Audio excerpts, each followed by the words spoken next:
Yeah. 1, 2.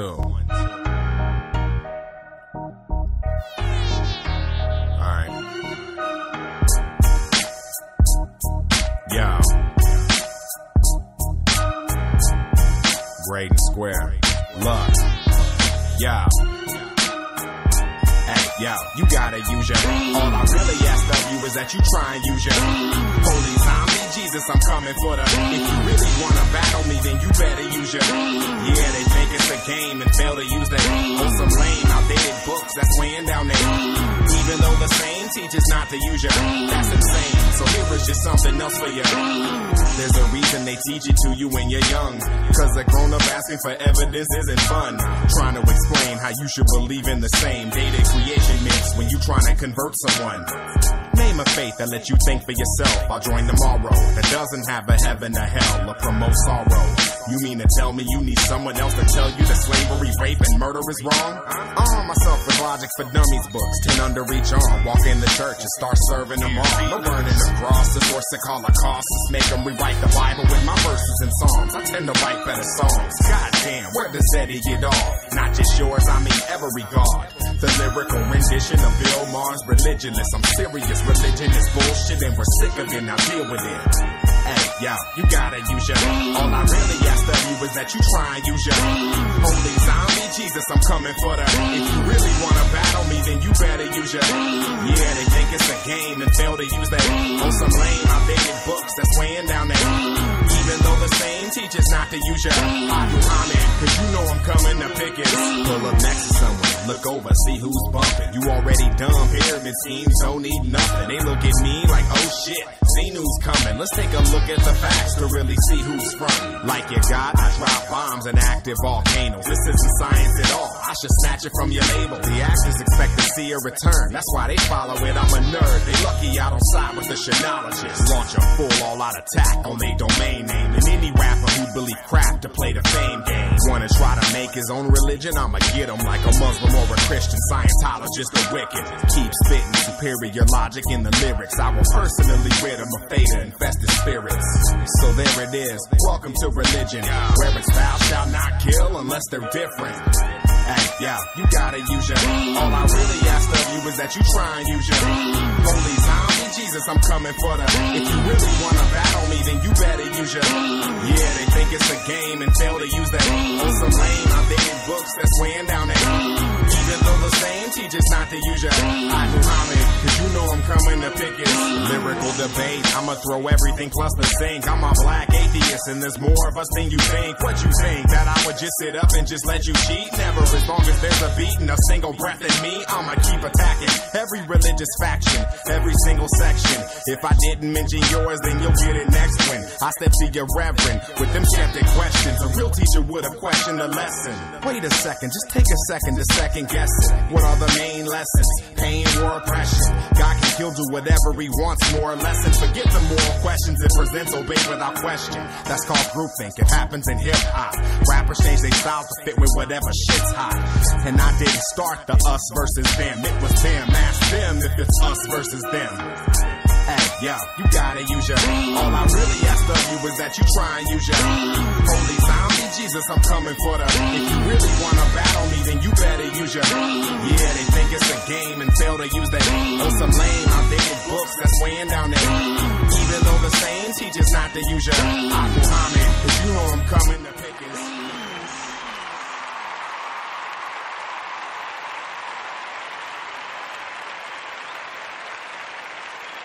All right, everybody, welcome back to the Open Air Atheist Podcast. I'm your host, James Theodore Stibble III. The song you just heard is by Great and Square, reminding you to use your brains, please.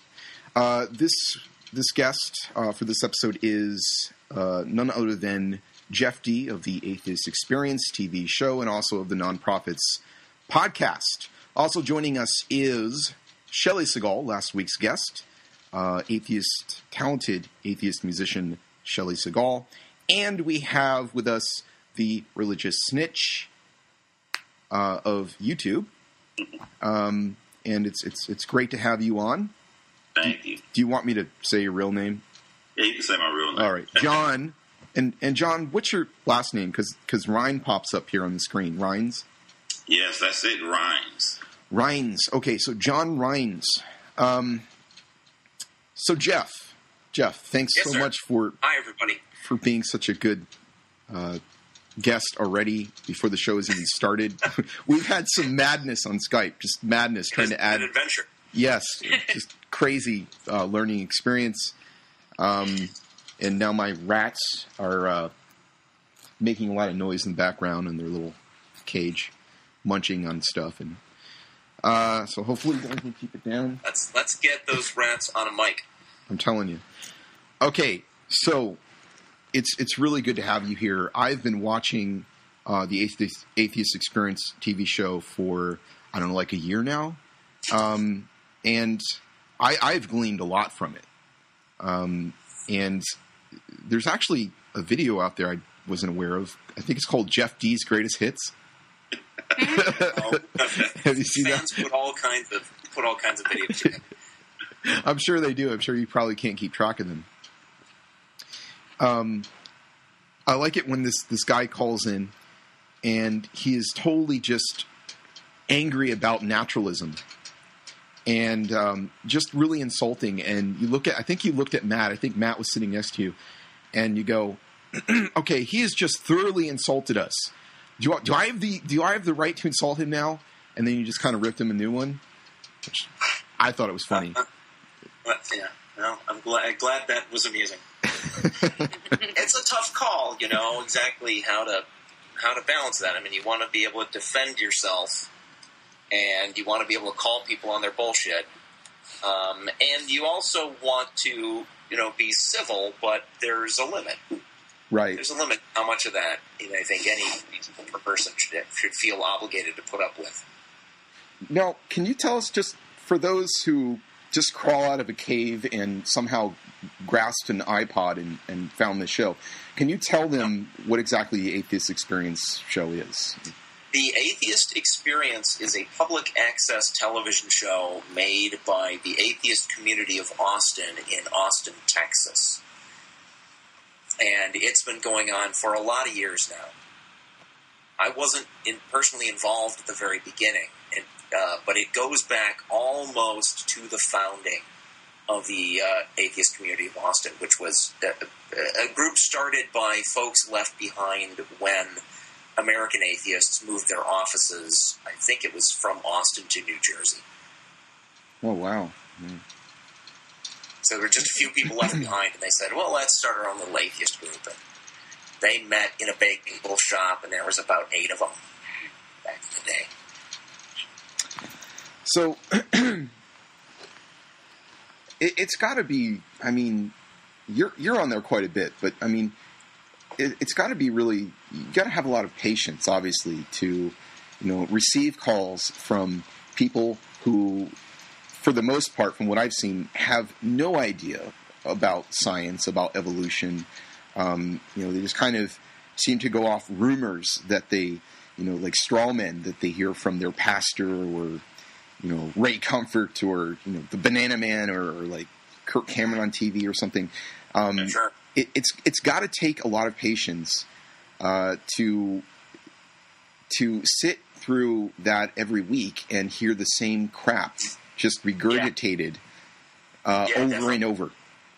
The Atheist Experience has had a series of hosts, and I guess I would be the second host of the show who was there for a significant amount of time. I was host for like 2 or 3 years. First host was Ray Blevins, first long-term host. And I say it that way because when they first started, it was like very up in the air what the format was going to be and who was going to be on and how they're going to handle the calls and all that stuff. So there may have been other very short-term hosts while they settled on the format. I was telling my story of the origin of the atheist community of Austin. I heard about this group from a friend at work who said, "Oh, you're an atheist. I just saw in the newspaper there's an atheist group that's meeting." So I went down there, and it was like about 8 furtive, frightened old people. And the idea of Joe Zemecki, was another young newcomer who you may have seen his videos on YouTube. He runs an effort now called Atheists Helping the Homeless. But he came up with the idea, let's do a public access TV show, because American Atheists used to. But the other members of the group were like, "Oh no! I mean, it's bad enough we're meeting in public here. We don't have a building like this used to have. So we're meeting in public, and at any moment, Christians might find out that we're meeting and come and burst in with machine guns and mow us all down. We can't go so public as to have a public access show." And I was very put off by the timidness of it, and left the group for about a year to hang out with the University Skeptical Society, which was a skeptics organization at the University of Texas. But while I was gone, Joe Zemecki, persevered and got the group to back the idea, and I found out that they had their public access show going, so I came back. And after a while, they let me be on the show, and I guested a bunch of times. Then I was Ray's co-host for a while, and then when he moved on, I became the host of the show. Wow. Okay, so and from me, it went to, I think, Russell Glasser was host for a while. Ashley Perrin was a host for a while. I don't have the exact list in front of me, but now, of course, it's Matt Delonte, and he's been in the chair for quite some time. Yes, indeed. Very philosophically astute, logical person. I really liked it when he dealt with Matt Slick this past summer. That was a really good episode, and I didn't really think that Matt would call into a show like that, but I guess I was wrong. And I know I've called into Matt's show before, Matt Slick's show. And for those of you who don't know who Matt Slick is, he's a pretty well-known Christian apologist. And then Ray Comfort called in, which was a plus too, to have him on and see him deal with you guys. His strawmans didn't go over too well. As I figured they wouldn't if he actually called in. Right. And for those of you who are just kind of tuning into the show and don't know anything, May 2010, I was somewhat affiliated with the Way the Master bunch, the Ray Comforts and Living Waters. I went through his Ambassadors Academy and met with him, and he's a real nice guy. He's a real pleasant person to be around, other than his ignorance of science and his BS and propaganda. And I've read so many of his books, it's not even funny. But it was really good to see him on there. I kind of wish that you guys would have maybe poked him a little more and pressed him on a few things. Us guys, I wasn't on that one. I know. Yes, you were. It's your fault. You should have been there. No. So that was really cool. And I haven't heard anyone deal with the tag argument like Matt did with Matt Slick. Because the tag argument is quite a tricky argument. It sounds, to a lot of people, it sounds very logical. It sounds, somewhat well put together.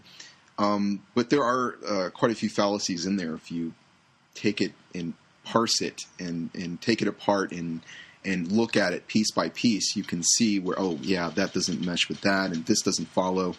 And I think there's also a fallacy of reification in there, if I remember correctly. So it was really cool to see him to deal with that.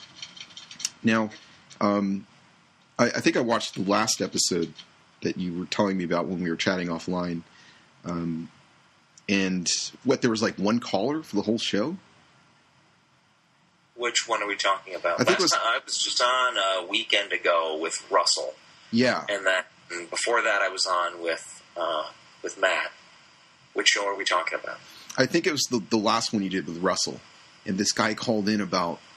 I really can't remember. Is this the Canadian guy? It's like the really wishy-washy Canadian guy? I don't know if he was Canadian, but it was just some off-the-wall thing he brought up. And for a long time, no doubt. And you guys were just kind of patiently sitting there with bewildered look on your face, like, where's this guy like going with this kind of thing, you know? It sounds like he didn't make much of an impression because I don't remember the specifics of that call. We didn't have much in the way of theists on that show, as I recall. The one that I remember we did have was this guy from Canada who was very, very wishy-washy, like, you know, spirituality versus religion, and he thought it was all okay because it felt right to him, and that's about all he had. So, do you guys have any questions for Jeff? Anything you want to add in, or? Yeah, I'm going to ask, what do you think of the YouTube atheist scene? Well, there are just a few people that I pay attention to because I don't have as much time to follow things on YouTube as I'd like. But I'm glad of it that there's so much out there, and it's always fun to see how many downvotes stupid Christian stuff gets because of the heavy presence of atheists on YouTube. There's this one guy I really like who doesn't post near as much as I would like him to. Theoretical Bullshit. Oh yeah, I think he's awesome. Yeah, he is. He's really good. I like listening to Sam Harris for his calm, cool dissection of points, and Theoretical Bullshit hits the same note for me. Yes, he's very well spoken. I think he's awesome. But you know, I'm trying to build up my YouTube watching thread. Honestly, you guys probably know the people who are active on that more than I would. Yeah, I'm just popping out videos left and right. I think sometimes it's like every day, sometimes it's every 2 days. You know, and it's usually always refutation style videos of different, you know, theological arguments. So recently I just started doing a little what some people would call animal activism. But I think that's kind of funny since we're all animals, that we call it animal rights. So I just started doing that. I'm getting I'm getting some flack for that, of course. It's a touchy issue. You go into that now, do you? I'm sorry? That's probably a mistake to get into that. No, this is not going to be on the show. So it's not my usual topic, but it is something that has been a concern of mine for a while that I just haven't brought up. So yeah, I mean, I've been, I think I have grown a lot, just from being a YouTube atheist and engaging other atheists and engaging theists, in a short amount of time, no doubt, because, you know, the more you, have contact with other people, the more you're going to grow when you're getting arguments constantly thrown at you. And then you got to figure out, okay, what's wrong with this argument? Why doesn't this work? You know? See, back in my day, it was Usenet. Never heard of that. It was Usenet. In your day, what are you, 50? Just you know, text posts. It's probably still out there, but I guess people don't use it that much anymore. Where there were different interest groups, and people would create an interest group with a name like atheism. Then, of course, Christians would see it, and they would show up, and they would start posting. It's like kind of like message boards now, but very, very primitive. And that's where I cut my teeth on atheist argumentation and responding to stuff. I've got a bunch of that stuff like saved as text files on my computer. Wow. Yeah, I'd never... That's the olden days. It's the guy I used to preach with. His name was Reformed Evangelist. It's on YouTube, and he has just oodles of videos on his channel, Reformed Evangelist. And I'm not in any of them. I think I'm in the background of a few of them or something like that. But it's funny because I'd never really thought much about YouTube before I lost my faith. Just really, but then again, I didn't really have a computer either. So, yeah. I think that the only computer I've had since this one was a IBM XT. So, I don't know if you guys know how old that is, but that is really old. Yeah, it's really old. Green screen, you punch it and green stuff comes pouring out. So now I hear that that you're pretty big in the gaming community, Jeff. Yeah, I worked at the company that made Dungeons and Dragons. Okay. A few folks have ever heard of that? Yes. Wow. First World of Warcraft, but I'm just joking. It's pretty big. Well, Dungeons and Dragons is one of those tabletop role-playing games with like dice and paper and stuff, and I was an artist for them around 1980. So I got to be, that was like front lines of the fundamentalists when they came after Dungeons and Dragons and said it was satanic and stuff. Wow, yeah. The whole satanic panic of the 80s. Yeah. Yeah. So was that something that got you into kind of defending atheists? It's certainly one of the things that was on my mind when I started thinking about whether or not I believed all this religion stuff. But it was, the Ronald Reagan era when the fundamentalists were really coming into power, and I started noticing how many of the things they were attacking were things that were near and dear to me. And that made me start questioning, well, why are they saying these things? Well, it comes from this book, and this book says all kinds of stuff, and how do they know? Clearly, they don't agree with every single one of the things said in that book, so how do they know which ones are the ones that are really bad? And it just started me down that path. I didn't know that they were, there was a fundamentalist speaking out against the games, because you hear it now about Harry Potter and sorcery stuff, but I didn't know they were against Dungeons and Dragons. Yep, there was rock music, and then they went after Dungeons and Dragons, and comic books they went after. That was kind of in the 50s, though. Spider-Man really is the thing that really I kind of credit the Spider-Man character for really awakening me to my atheism. Why's that? Because Spider-Man's catchphrase, and I'm a big comic book fan. Yeah.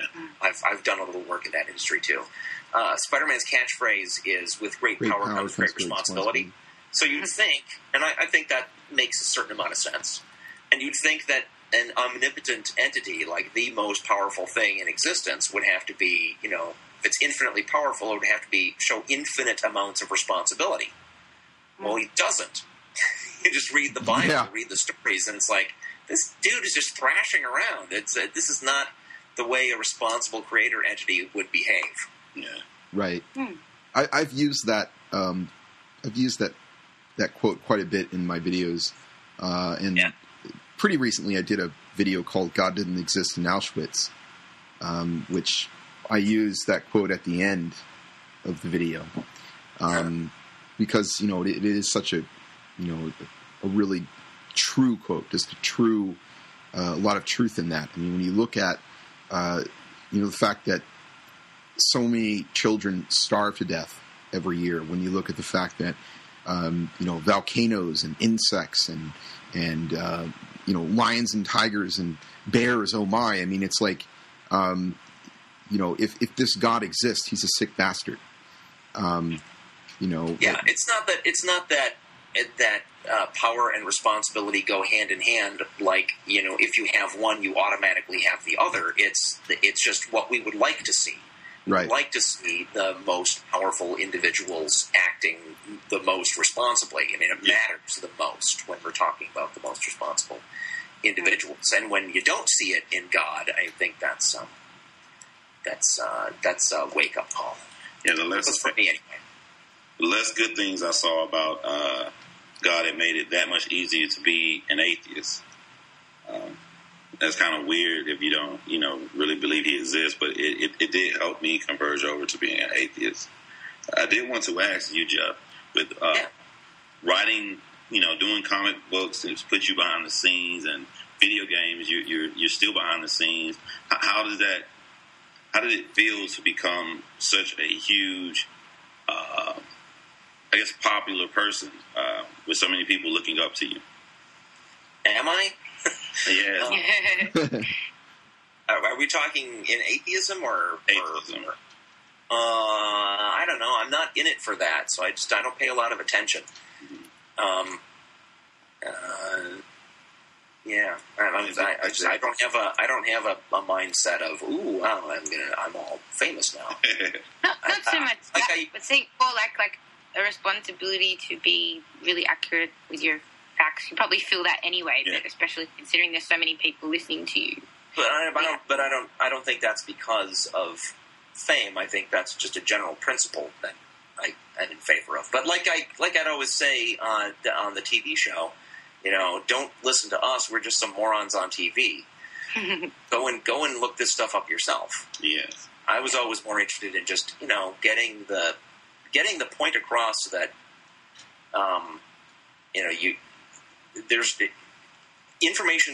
truth doesn't come from some authority that tells you what is true. Truth is just out there, and you've got a responsibility to find it yourself and figure it out and learn how to tell the difference. Yeah. But I don't care about the fame thing. That's what people want. They want to just be able to kind of kick back and have this kind of prepackaged truth all in one little, box, and a lot of people are, let's face it, they're cattle. I've found in college nowadays, you don't really get taught how to think, like critical reasoning, for the most part, unless that's like part of your major. You get taught what to think. And the same thing, in growing up in a Christian home. You get taught these basic things that you don't question, that's based off of authority, and that's it. But for me, I don't care if a college professor makes a statement. I'm going to question that statement, and I'm going to find out and roll up my sleeves and do the research and find out if what this person's saying is true.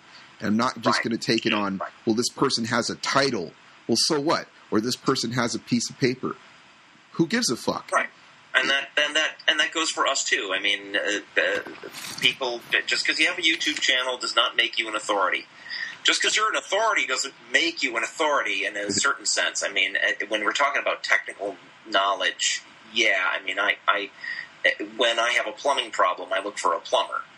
But when we're talking about basic questions of reality, obviously philosophers will bring their philosophical language to the discussion, and that's important. But clearly there are a bunch of philosophers out there who are still coming up with the wrong answer. So, everybody has to take responsibility for looking at what's being said and trying to see if it makes sense or not. Right. We all have responsibility, I think, to find the truth and, to value it. And if we don't, then we're going to be deceived. We're going to be ignorant, and we're going to pay for that ignorance. It's funny that you said, you brought up the Spider-Man quote, and you said, with great knowledge, or with great power comes great responsibility. And we often use that towards God, but what about man? What about us? What about human beings? We have great power. Where's our responsibility? Well, again, it's not that they go hand in hand. It's that we would like to see that. Right. So if you can point to somebody in a position of power who's not acting responsibly, it's finger wagging time. Right. That person is not behaving properly. Right. Yeah, I agree with that. Have you ever met? As soon as I realized I was an atheist, first of all, I didn't want to look up any atheist material. I didn't want to be steered. So as soon as I came to the conclusion myself, I searched YouTube and I found your show and watched so many episodes and saw that there was a guy that will always call, and you can almost see him changing over the years to being an atheist. He goes to the church down there. He always mentions his church. Do you know what I'm talking about? I think I was on one episode where he called in, and I remember that there was a big question whether he was for real or not. Yes. And my understanding is that he is not for real. He may be a Christian who is posing as somebody else, or he may be an atheist who is just, made up this Christian character in order to give us somebody to talk to.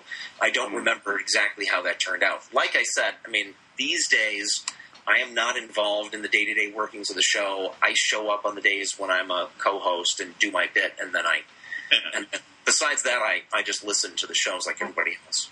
I listen when you were iTunes. Sorry, yeah, go ahead, Shelley. I was going to ask, when you were on the host, and when you were hosting on the show more often, did you feel like that you were getting through to people? And if you did, what kind of callers did you feel you got your points across to the most?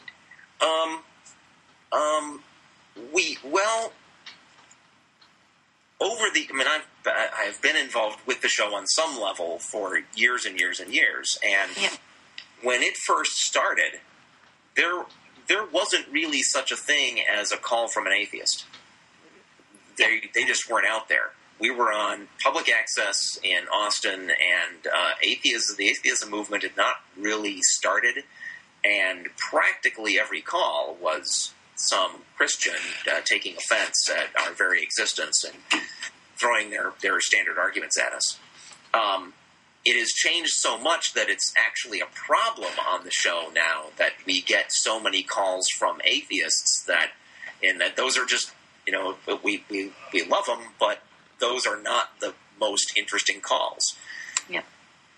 So there clearly has been some change. How much of that is us having actually reached people versus, how much is that theists learning to not call because we beat them up so badly? That's really hard to say. In the middle period there was certainly a point when we started getting calls from people who were questioning more than we were used to, and those were interesting calls too. It's like, well, I hear what you're saying, but what about this and what about that? We were getting the standard Christian arguments, but started getting them from people who were on the fence. So there's been a definite transition, but I don't know how to quantify exactly what that means. Worldwide, there's certainly a big atheist movement now, and if we helped contribute to that or participate in that in some small way, that's great. But not sure how much credit to take.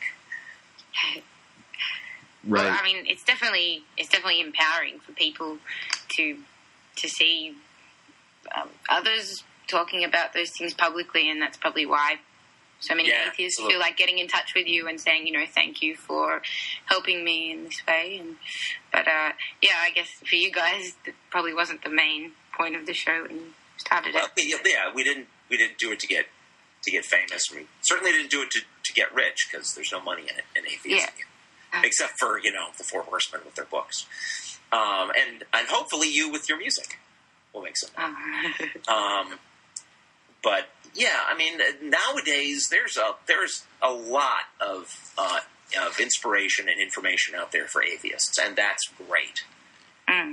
That is really great, especially for people in countries or cities where it's not safe for them to kind of come out in their communities. There's that massive online presence where they can have discussions and learn about things. That's good. Yeah. I kind of feel like, there are a lot more atheists than we realize, and I think that they're kind of like waiting in the bushes, a lot of them waiting to see whether it's safe to come out, and then when they have shows like the AtheistExperience that kind of paved that way for them, they feel like, okay, I can stick my head out of the bush now, and it's cool to come out, and then you get them calling on your show and thanking you and things like that. Yeah, that has certainly always been true, too. When we did start getting calls from other atheists. It was like, oh wow, it's so great to talk to somebody who who I can talk to without having to worry about God or spirits or Jesus or magic suddenly intruding in the conversation. So there have always been atheists out there, and that's another thing. It's hard to say how much the movement has created atheists versus just getting a more public and active. As far as I know, at least in the U.S., that roughly 15% figure has stayed steady since they first found it, like, I don't know, 5-10 years ago. Mm. But that may just be because they haven't done another big study. I don't know. Right. Well, I think, like obviously Dawkins' book, The God Delusion, made a lot of people, feel comfortable to come out. Hitchens, I almost called him Richard Hitchens. I don't know why. I'm just horrible. Came out with some books and did some debates and these people that get on the front lines, really give people the courage to come out and to make themselves known. But I wanted to bring up something that I think is something that I haven't heard a lot of people say, and that is something that John here, the religious snitch on YouTube, brought up, and that is he made this. I think it was a video called "Gays Come Out." Was that the name? And he talked about numbers. It's all about numbers. And if there were, let's say there are a lot of gay people that are afraid to come out because they're a minority. Well, a big reason why they are a minority is because they don't come out. They don't show themselves. That's exactly right. And they're actually screwing themselves over in their demographic by staying in the closet and not standing up for themselves and not being honest and true to themselves and saying, this is who I really am, and there's nothing wrong with it. And the same thing with atheists. There are those types of atheists. I think I'm in fact related to one who just doesn't really want to, even go by the name atheist, but they are atheists. And I think that's okay to some extent. Not everyone is, it's okay for not everyone to be proactive and to be on the front lines. Some people just don't have that type of personality. But I think we should be true to ourselves. I found it weird that in that video, in the comments, that I would get flack from gay people. It kind of hurt a little bit. I'm a heterosexual guy, and I fight for gay rights all the time. I'll fight for anybody that's being picked on or discriminated against. And I didn't understand why would a gay person get mad saying that gay people should come out of the closet and join and help out with the cause for their rights. Well, that's why. I mean, we get some callers these days who, it's kind of like the Dear Abby of atheism, where people are calling in with their personal problems and how should they react, and a lot of that is people want to know how active they should be. But that, while I agree with everything that's been said here about it's important to be true to ourselves, and it's important, if we care about being accepted, it's important to be public and win that acceptance, right? Just let other people see that we're not, pitchfork carrying devils. Yes. Right. But at the same time, I don't think everybody needs to do that. I think those of us who feel comfortable doing that, part of the reason to do it is to make the world safe for those who don't feel comfortable doing it. And different people are in different situations. I mean, if you're some 13-year-old kid and your home life is going to be destroyed if your fundamentalist parents find out that you're an atheist, then by all means, feel free to stay under the in the atheist closet for a while. Right. Feel free. But people have to make that call for themselves. And it's also up to people to be to identify themselves as they wish. I mean, some people, I have some friends that are atheists, but they prefer not to talk about it because it's not how they want to be defined. And I guess that's the social situation. Like, people are only defining them as that because they are a minority. And it's, we can all look forward to the day where that, as a definition, as an identity, wouldn't matter. But they still have the right to not, you still have a public life and you still have job and a thing, and if you don't want to have to be bringing that up all the time, you have the right to keep that private. Yeah, that's how I feel.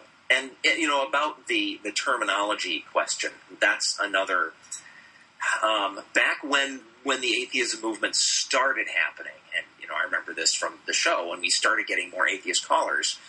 It was, what am I? Am I an atheist or an agnostic? And there were people got huge arguments over the difference. And that's still going on today. And it's so unnecessarily divisive. I mean, yeah, technically. I had an incident on my Facebook wall where a friend of mine identified himself as an agnostic. And my atheist Facebook friends, some of them, decided to take him to task to try to browbeat him into changing his terminology to match the way they saw things. And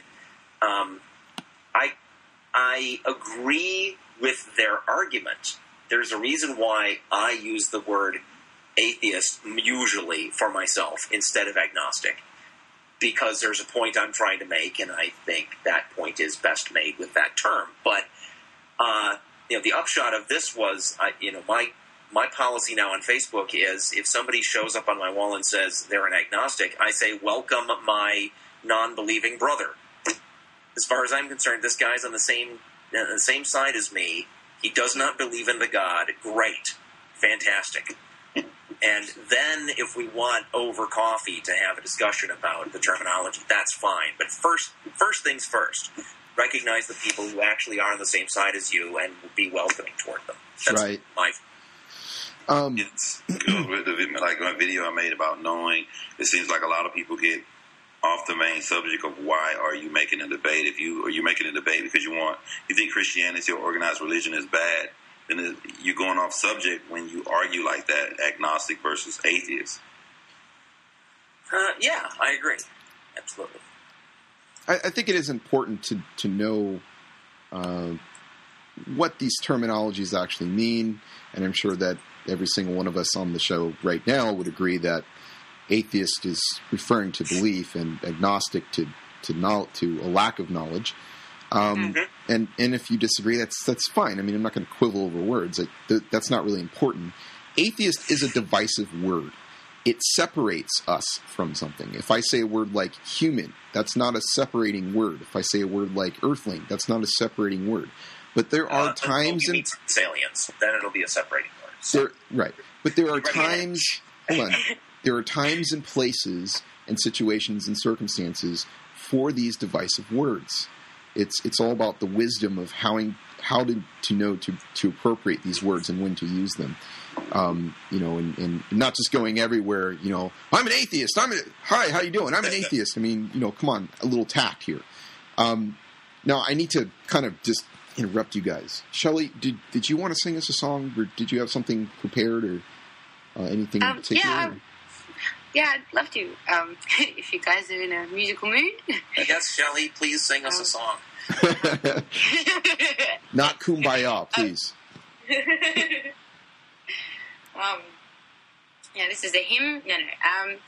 This is a new song that I've written. It's I just released an atheist album, so it's like. Is this not on the album? No, this isn't on the album. So the album's been released, but I'm still writing about it. I don't think I'll ever stop. I hope so. Are you gonna make a part 2, like Atheist 2, or? Yeah, I was joking with my friends. I was saying, like, I'll have to make another one, and I'll call it the Secular Songbook or something like that. I don't know. But I'm glad I'm still got things to say on the matter. So, yeah, this is a new one, and it's called My Morality. And just get words up because it's still nice and new. So I hope the sound of the Skype is not too bad. Yeah, so this one's this one's kind of, I guess, in answer to the commonly flouted claim that you can't be moral or know what's right or wrong without a higher power or without a book dictating that to you. So. My morality has nothing to do with the Bible or the verses of the Quran. My morality won't judge you by your spirituality, but by the things that you have done.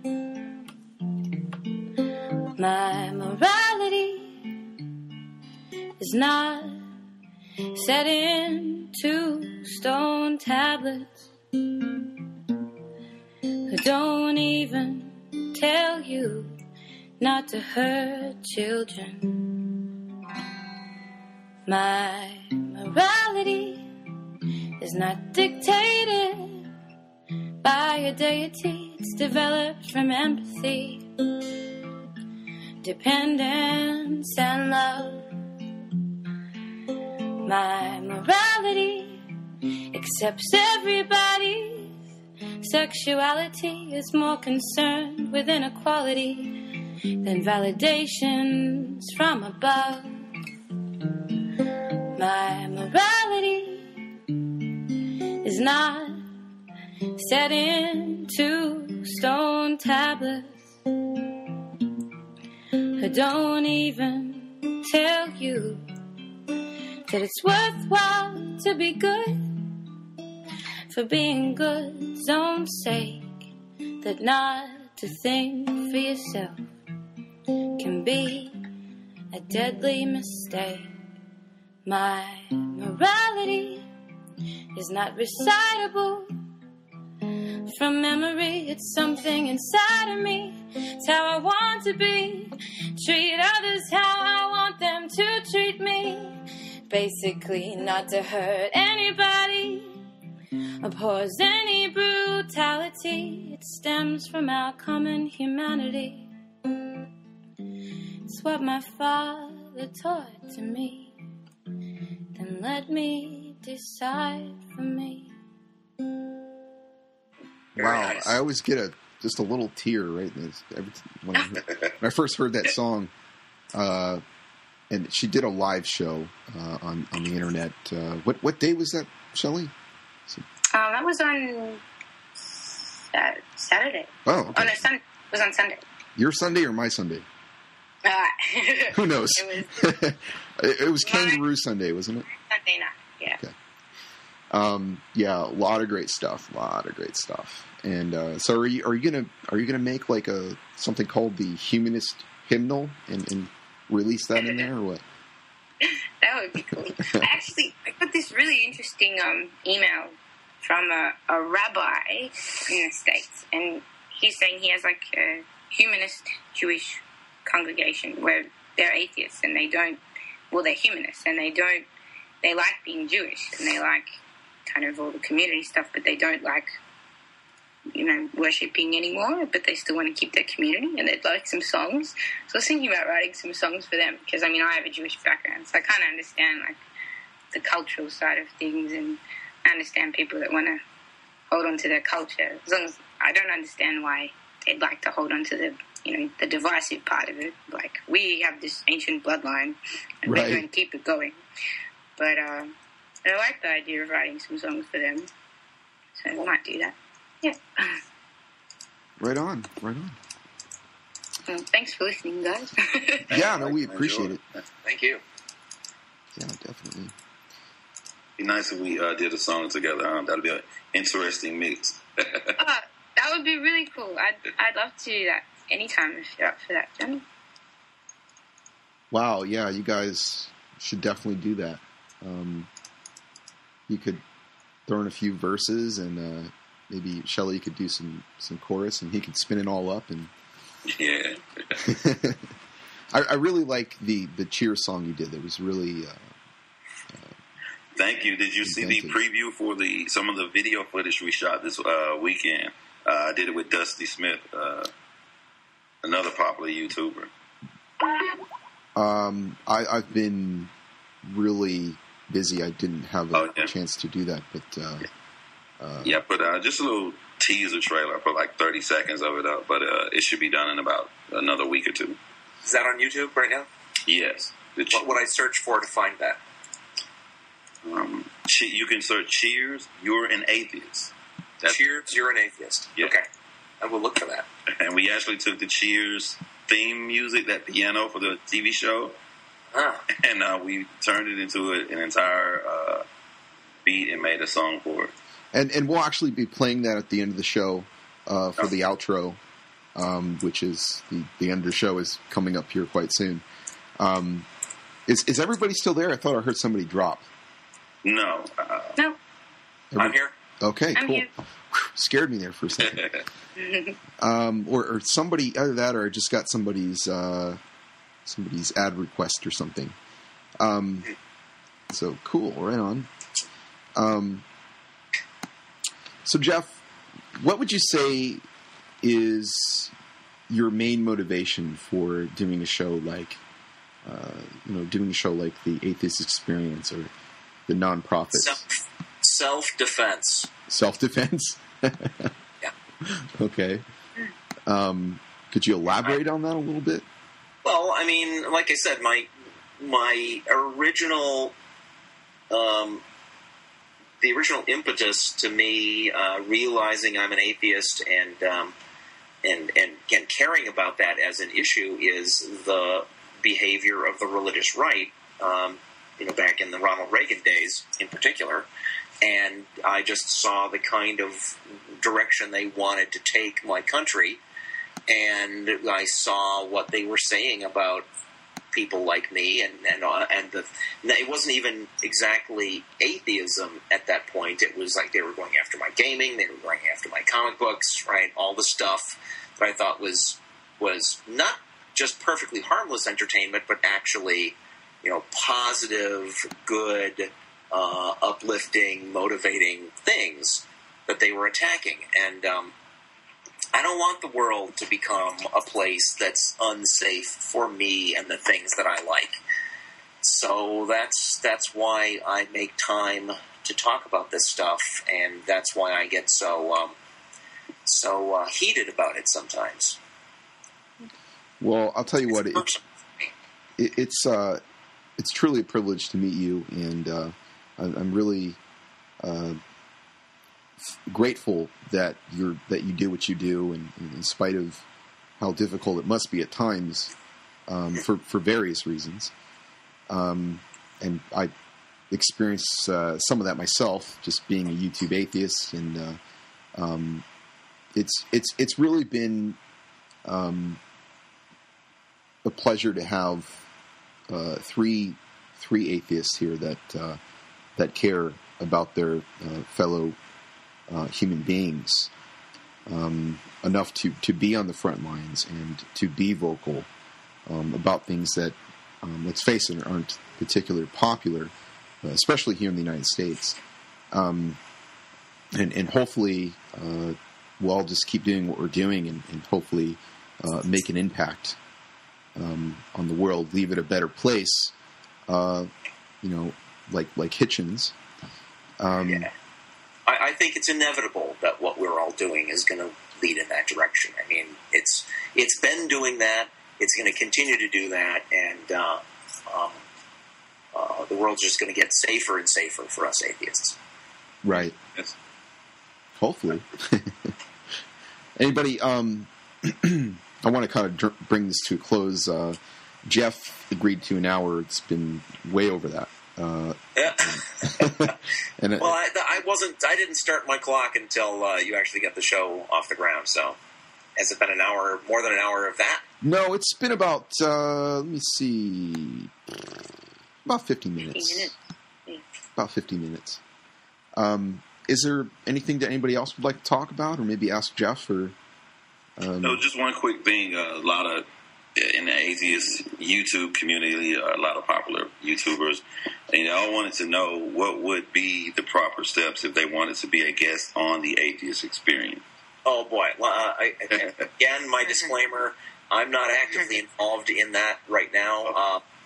The thing to do would be to contact the show at it's tv@atheist-community.org, and the folks who are actively involved in making those decisions will see that email and take it from there. And I'll save myself. I'll save all the listeners of the show a call by just saying thank you to you now instead of calling in and being one of those thank you people. So yeah, I mean, me and my brother sat around for ages watching the show, and we learned a lot about it, a lot about how to talk to people and what kind of how we want to represent ourselves when we argue about those things in a really informed and calm manner. And yeah, I've really enjoyed listening to you over you the last few years. You did not learn the calmness from me. No, the calmness was probably more from Matt. But the informed part. Well, thank you, Shelley. Thanks everybody whose thanks Shelley just passed on. You're welcome. It was a pleasure meeting you. Yeah. You too, John. Definitely. Let everybody else on the Atheist Experience know that if they want to come on and talk about some things, they're welcome to come on too. Matt, Jen Peoples, see how many, there's Russell Glasser and Tracy Harris. Am I leaving anybody out? Oh gosh, well, are you going to count the nonprofits crew as well? Right, the nonprofits crew. There's all the other people that are involved in that, and of course the Godless Bitches have their show. All right, I haven't had a chance to listen to that yet, but I have listened to the nonprofits, and I particularly love that episode. Was the leprechaun in the box? That is just hilarious, Who wrote that script? I have no idea. Oh. Just for any of you people listening, go on YouTube, type in "leprechaun in a box." You're going to get a few thousand laughs on that, and it's really bringing up some things, some obvious things in the theist, agnostic, atheist debate. Really good analogy. Whoever came up with that was just a genius. So, anyways, I should probably bring this to a close, and which I kind of hate to do, but I'm trying to keep the shows down to about an hour. Just to let my viewers know, in the future, I am trying to get Lawrence Cross, the physicist Lawrence Cross, on. I'll probably be dealing with his publicist sometime soon. So no promises, but I am trying to get him on. I've been in contact with him on the net and have exchanged a few messages. So hopefully we can get Lawrence on and we can talk about the universe from nothing. And he's got a brand new book coming out, so that will be awesome. Jeff Dee, you're welcome back anytime. Just you have me on Skype, just send me a little request or something if you want to be involved. I'll tell you right now, if you get Lawrence Krauss on and if you'll let me be on at the same time, I would love to talk to that guy. But anytime would be great. No problem. Yeah, I'll definitely keep you abreast. I'll drop you. I'll try not to annoy you too much on Skype like I do Aaron. But poor Aaron, I'm always sending him links and messages. But if, I'll just keep you abreast from time to time and say, hey, I'm doing a show on this, and if you want to be involved, and same with you, Shelley, and with John. Yes. I'll try to keep you guys, up to date what's going on, and if you want to be involved, I'll bring you in. Just keep you as a contact. Yeah. All right, so I want to go ahead and end the show by doing what I usually do, and that is reading an atheist quote from an atheist of the past and also sometimes from the future, or excuse me, from the present. Wow, I said from the future, didn't I? Crazy. I'd be impressed if yeah, that'd be I want nice. to hear from atheists from the future. Yeah. Okay, so here we go. And this quote's by Dan Barker. The very concept of sin comes from the Bible Christianity offers to solve a problem of its own making. Would you be thankful to a person who cut you with a knife in order to sell you a bondage? And again, that's from Dan Barker. So I'm going to go ahead and end the show, and the outro music here again is by John Rhines, a.k.a. The Religious Snitch on YouTube. So, cheers. Awesome. Bye, everybody. Bye. Bye. I know it. You feel like you're alone, but you're not. There's a lot of us out there, you know. That's why I decided that you needed a song to let you know that if you ever need anything, there are other ones out there that have your back. You did it, my friend, even with them all in your ear and sounding sincere. You realized they kept you in fear when something was wrong, but nothing you just couldn't believe. But God will sacrifice himself with good intentions indeed. They told you don't look, but you knew there was more than this book. A whole world full of knowledge would take more than a look, and you read it all. Charles Darwin plus others involved. They help you understand the fact that your community wrong. Communion and all for a God that's morally wrong. How could you sacrifice yourself for some people not born? Free as a bird, feel it when you relinquish the curse of never getting all the credit, but put make-believe first. Out of the matrix, ironic how it feels so amazing. And you was taught your whole life, this the gateway to Satan. Don't believe it, cause I promise this the gateway to make it. Because you steady doing work while everybody else praying. Killing and shooting, kamikaze and burning up witches. So many religions, everybody is burning up bridges. In the name of what? God, when he acting like bitches. The greatest being of all time requires begging and wishes. Sacrifices on a mountain, think you killing your children. Right when you're ready, he laughs and says I'm fucking bullshitting. Narcissistic, I don't get it, but they thinking that's good. Contradictions, wanna hear them? I don't mind if I would. Eye for an eye, to me it means they fucking with you. Go fuck on them back and get whatever they got from you. Turn the other cheek, of course it means they fucking with you. Just leave them alone and let them keep what they got from you. I'm really confused, if not, then this God is confused. Perfect my ass, he doesn't even know what to do.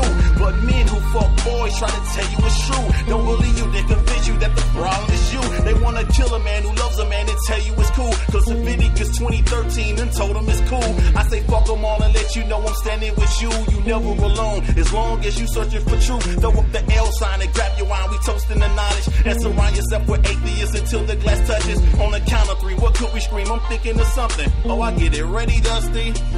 Logic. Logic. Logic. Logic.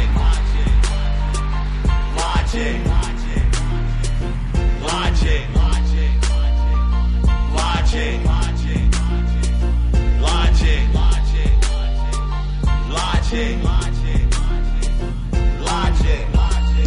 You know, we live in a world that bombards us with fear and lies from the very moment we are born. Yet despite all that, you managed to break free. You chose to reject the childish fairy tales you've been taught, and instead, you've embraced the beauty of reality.